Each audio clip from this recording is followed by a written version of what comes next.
Hello mga katoys, may kukunin naman tayong bagong item dito sa LBC. Ito na mga katoys, kuha na natin sa LBC. Unbox po natin mamaya.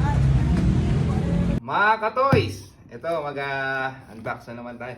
Ito yung ginawa natin sa LBC kanina. Another box, another toys. Again, dito lang po yan sa Luna Toys and Katoys. Samahan nyo ako. Ito yung Beast.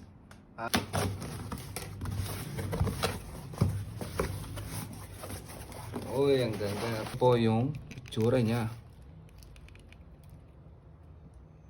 Ang linis po. Ay no.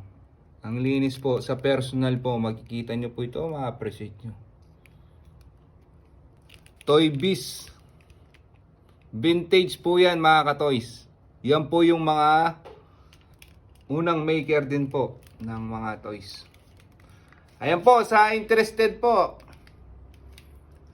PM lang po kayo, message lang po kayo sa page. Huwag nyo na rin pong kalimutan, i-share, i-follow ang aking page, Luna Venture Katoys.